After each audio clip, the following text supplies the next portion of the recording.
के मेरे मित्र और साथी लीडर्स, बिम्स्टेक के सेक्रेटरी जनरल, नमस्कार।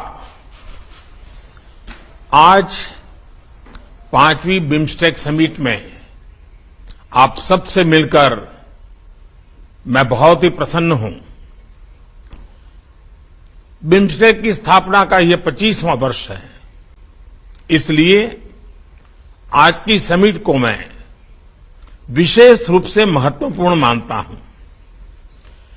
इस लैंडमार्क समिट के परिणाम बिम्स्टेक के इतिहास में एक स्वर्णिम अध्याय लिखेंगे।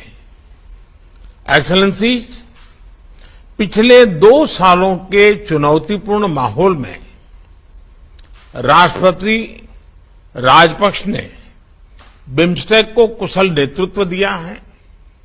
सबसे पहले मैं उनका अभिनंदन करता हूं। आज के चुनौतीपूर्ण वैश्विक परिप्रेक्ष्य का क्षेत्र भी अछूता नहीं रहा है। हमारी अर्थव्यवस्थाएं, हमारे लोग अभी भी कोविड-19 पैंडेमिक के दुष्प्रभावों को झेल रहे हैं। पिछले कुछ सप्ताहों के यूरोप के डेवलपमेंट्स ने अंतर्राष्ट्रीय व्यवस्था के स्थायित्व पर प्रश्न चिन्ह खड़ा हो गया है। इस संदर्भ में बिम्स्टेक क्षेत्रीय सहयोग को और सक्रिय बनाना महत्वपूर्ण हो गया है। हमारी क्षेत्रीय सुरक्षा को अधिक प्राथमिकता देना भी अनिवार्य हो गया है। एक्सेलेंसीज, आज हमारे बिम्स्टेक चार्टर को एडॉप्ट किया जा रहा है। एक संस्थागत आर्किटेक्चर की ओर हमारे प्रयासों के लिए एक महत्वपूर्ण कदम है। इसके लिए मैं अध्यक्ष महोदय का आभार व्यक्त करता हूं। चार्टर में हमने हर 2 साल में समिट मीटिंग्स और सालाना विदेश मंत्रियों की बैठक का निर्णय लिया है। मैं इसका स्वागत करता हूं।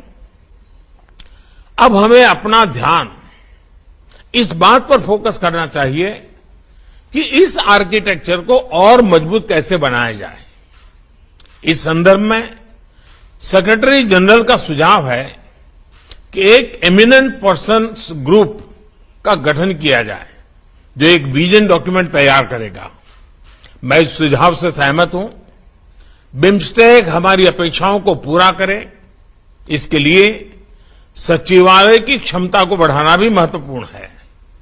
मेरा सुझाव है कि सेक्रेटरी जनरल पर इस लक्ष्य की प्राप्ति के लिए एक रोडमैप बनाएं।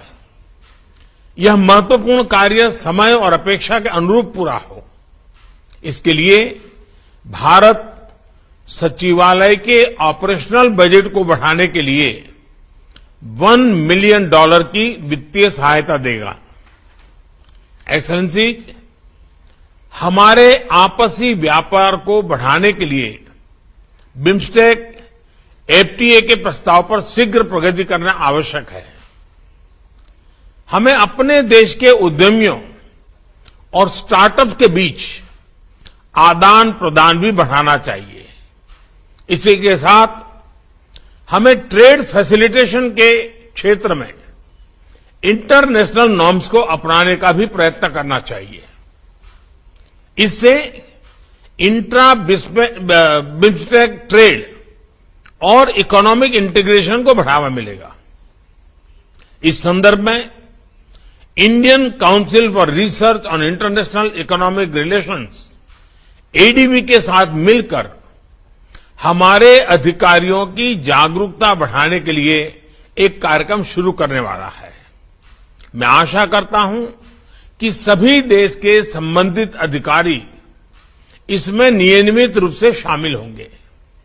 एक्सेलेंसीज, हमारे बीच बेहतर इंटीग्रेशन, बेहतर व्यापार, बेहतर पीपल टू पीपल संबंधों का मुख्य आधार बेहतर कनेक्टिविटी है।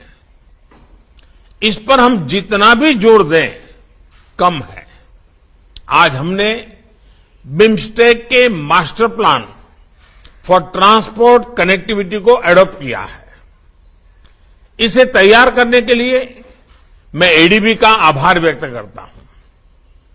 हमें इस मास्टर प्लान के शीघ्र इंप्लीमेंटेशन पर जोर देना चाहिए। इसी के साथ कनेक्टिविटी के क्षेत्र में पहले से चल रहे इनिशिएटिव पर भी हमें तेजी से आगे बढ़ना होगा। बे ऑफ बंगाल में एक कोस्टल शिपिंग इकोसिस्टम स्थापित करने के लिए एक कानूनी फ्रेमवर्क शीघ्र विकसित करना आवश्यक है। इलेक्ट्रिसिटी ग्रिड इंटरकनेक्टिविटी को भी चर्चाओं से आगे ले जाकर धरातल पर उतारने का समय आ गया है। इसी तरह रोड कनेक्टिविटी बढ़ाने के लिए भी एक लीगल फ्रेमवर्क की स्थापना महत्वपूर्ण है। एक्सेलेंसीज, हमारे क्षेत्र पर हमेशा से प्राकृतिक आपदाओं का खतरा रहा है।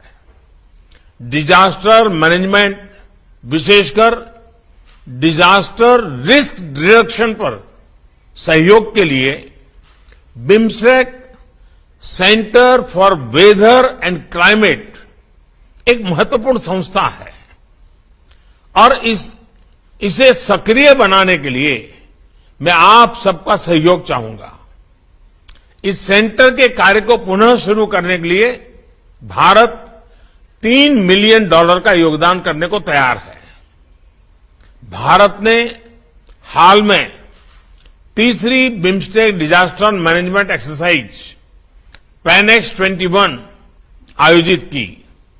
इस तरह की एक्सरसाइजेज नियमित रूप से होनी चाहिए ताकि हमारे अधिकारियों के बीच डिजास्टर के समय साथ काम करने की इंस्टीट्यूशनल व्यवस्था मजबूत हो। एक्सेलेंसीज, क्वालिटी एजुकेशन संबंधित सस्टेनेबल डेवलपमेंट गोल को प्राप्त करना हम सभी की राष्ट्रीय नीतियों का महत्वपूर्ण हिस्सा है। हम नालंदा अंतर्राष्ट्रीय विश्वविद्यालय द्वारा दी जाने वाली बिम्स्टेक स्कॉलरशिप योजना का विस्तार करने और उसका दायरा बढ़ाने की दिशा में काम कर रहे हैं। हम बंगाल की खाड़ी को केंद्र में रखते हुए मरीन साइंस पर ज्वाइंट रिसर्च को बढ़ावा देने का भी प्रयत्न कर रहे हैं। कृषि क्षेत्र सभी बिम्स्टेक देशों की अर्थव्यवस्था का आधार है। हमारे बीच वैल्यू एडेड कृषि प्रोडक्ट्स की रीजनल वैल्यू चेन बनाने की अच्छी संभावनाएं हैं। इसके लिए हमने भारत के एक संस्थान RIS को व्यापक अध्ययन करने का कार्य दिया है। एक्सेलेंसी, सुरक्षा के बिना हमारे क्षेत्र की समृद्धि या विकास सुनिश्चित करना असंभव है। काठमांडू में हमारी चौथी समिट में हमने आतंकवाद, ट्रांसनेशनल क्राइम और नॉन ट्रेडिशनल थ्रेट्स के खिलाफ क्षेत्रीय कानूनी ढांचे को सुदृढ़ करने का निर्णय लिया था। हमने अपनी लॉ एनफोर्समेंट एजेंसीज के बीच सहयोग बढ़ाने का भी फैसला किया था। मुझे खुशी है कि हमारा कन्वेंशन टू कॉम्बैट टेररिज्म पिछले साल से सक्रिय हो गया है। आज की समिट के दौरान हमारे बीच mutual legal assistance treaty on criminal matters पर भी हस्ताक्षर हो रहे हैं। इसी तरह के अन्य इंस्ट्रूमेंट्स पर भी हमें तेजी से आगे बढ़ना चाहिए ताकि हमारी कानूनी व्यवस्थाओं के बीच बेहतर समन्वय बन सके। आज हमारे डिप्लोमेटिक ट्रेनिंग इंस्टीट्यूट्स के बीच सहयोग के लिए एक समझौते पर हस्ताक्षर हो रहे हैं। ऐसा ही एग्रीमेंट हम अपने लॉ एनफोर्समेंट ट्रेनिंग इंस्टीट्यूट्स के बीच भी कर सकते हैं। भारत की फॉरेंसिक साइंस यूनिवर्सिटी अपनी फील्ड में एक यूनिक वर्ल्ड क्लास संस्था है।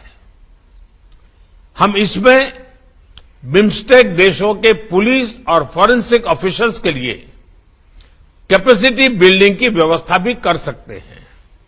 एक्सेलेंसी, आज जब हमारा क्षेत्र स्वास्थ्य और इकोनॉमिक सिक्योरिटी की चुनौतियों का सामना कर रहा है, हमारे बीच एकजुटता और सहयोग समय की मांग है। आज समय है बे ऑफ बंगाल को bridge of connectivity, bridge of prosperity, bridge of security बनाने का। मैं आप सबका आह्वान करता हूं कि 1997 में जिन लक्ष्यों के लिए हमने साथ साथ चलने का निर्णय लिया था, उनकी प्राप्ति के लिए हम एक नए जोश, नई ऊर्जा के साथ फिर से अपने आप को समर्पित करें। प्रधानमंत्री प्रयुक्त चान-ओछा बिम्स्टेक के अगले अध्यक्ष के रूप में मैं थाईलैंड का स्वागत करता हूं और शुभकामनाएं देता हूं। आप सबका